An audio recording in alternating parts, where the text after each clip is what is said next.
South ఇండియాలోని అతి తక్కువ ధరలకి రత్నాలను అందించే ఏకైక సంస్థ 6JVR. రాజధాని అమరావతి నిర్మాణానికి సంబంధించి చాలా మందిలో చాలా రకాల ఆసక్తులు ఉన్నాయి. ఎందుకంటే ఉగాదికి ప్రారంభోత్సవాలు జరిగిపోతాయి అనేటువంటి మాట పదే పదే సోషల్ మీడియాలో అలానే మీడియాలో కూడా కనిపిస్తున్నటువంటి పరిస్థితి. సో ఏది ముందు ప్రారంభం అవుతుంది, దీనిపైన అందరిలోనూ ఆసక్తి ఉంది. ప్రధానంగా వినిపిస్తున్నటువంటి పేరు ఏపీసీఆర్డీఏకి సంబంధించినటువంటి భవనం. సెంట్రల్ ఆఫీస్ బిల్డింగ్ కింద దీన్ని డిఫైన్ చేస్తున్నారు. అలానే ఇక నుంచి సిఆర్డీఏ, అమరావతి డెవలప్మెంట్ కార్పొరేషన్, ఈ రెండింటికి సంబంధించిన కార్యాలయాలన్నీ కూడా ఈ బిల్డింగ్ నుంచే వస్తాయి. ఇప్పుడు అక్కడే మనం నిలబడి ఉన్నాం. నా వెనక వైపు కనిపిస్తున్నది సీడాక్సిస్ రోడ్డు, నా రైట్ సైడ్ కనిపిస్తున్నది సిఆర్డీఏ ప్రతిష్టాత్మకంగా నిర్మిస్తున్నటువంటి బిల్డింగ్ ఇది. ఈ బిల్డింగ్కి సంబంధించి ఒక ప్రత్యేకత ఉంది. ఎందుకంటే ఇది నార్మల్గా నిర్మిస్తున్నటువంటి స్ట్రక్చర్ కాదు. ఇది ప్రీఫ్యాబ్ మోడల్లో ఎక్కడికక్కడ ఫ్యాబ్రికేటెడ్ డిజైన్స్తో నిర్మిస్తుంది. G+6 ఫ్లోర్స్తో జరుగుతున్నటువంటి నిర్మాణం.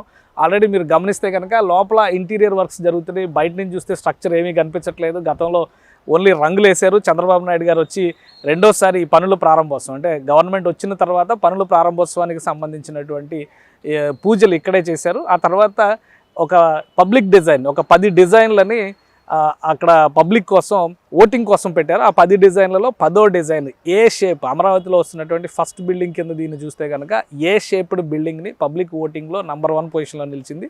సో ఆ నమూనాకి తగ్గట్టుగా ఈ డిజైన్లో కొన్ని మార్పులు చేశారు. గతంలో చేసిన స్ట్రక్చర్ కంటే కూడా దీని ఎంట్రన్స్ లాబీ కానీ లోపలికి ఎంటర్ అయ్యేటప్పుడు ఉండేటువంటి ఆ గ్రాండియర్ లుక్ కానీ అద్భుతంగా ఉంటుంది. ఎందుకంటే లోపల ఇంకా కొంత వర్క్స్ జరుగుతున్నాయి కాబట్టి వాటిని బట్టి మనం తర్వాత అర్థం చేసుకోవచ్చు. బయట నుంచి చూస్తే ఆ సైడ్ ఈ సైడ్ స్ట్రక్చర్స్ మాత్రం నార్మల్గా కనిపించవచ్చు. లోపల cabin works, AC works, interior ఫినిషింగ్కి సంబంధించినటువంటి రీసౌండ్ కాకుండా వచ్చేటువంటి sound proof and acoustics works జరుగుతున్నాయి. అట్ ద సేమ్ టైం ఇక్కడ ఫైరింగ్కి సంబంధించి ఫైర్ ప్రాబ్లమ్స్ రాకుండా వచ్చి తీసుకోవాల్సినటువంటి జాగ్రత్తలు, ఇంటర్నల్ కేబులింగ్, ఇంటర్నల్ వైరింగ్ ఇవన్నీ కూడా జరుగుతున్నాయి. వాటితో పాటు ఇటు సైడ్ మన రైట్ సైడ్ చూస్తే కనుక ఇక్కడ పెద్ద ఎస్టాబ్లిష్మెంట్ ఉంది. ఈ బిల్డింగ్కి కావాల్సినటువంటి పవర్ సప్లై దగ్గర నుంచి మిగతా వ్యవస్థలన్నీ కూడా ఇక్కడే తయారు చేస్తున్నారు.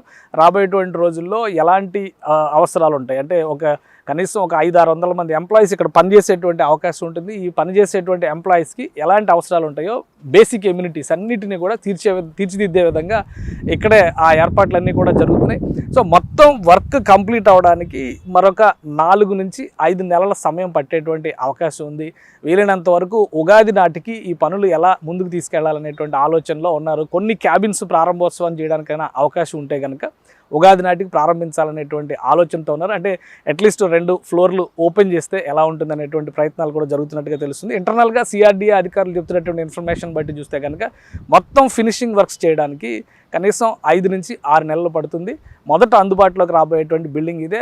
ఆ సిఆర్డీఏ వ్యవస్థలన్నీ కనుక ఈ బిల్డింగ్లో కొలువు తీరితే అమరావతిలో డెవలప్మెంట్ యాక్టివిటీస్, కన్స్ట్రక్షన్ యాక్టివిటీస్, ఇతర పనులు కూడా మరింత జోరుగా సాగడానికి అవకాశం ఉంటుంది. సుమన్ టీవీలో మీ పర్సనల్ అండ్ బిజినెస్ ప్రమోషన్స్ కోసం కింది నెంబర్కి కాంటాక్ట్ చేయండి.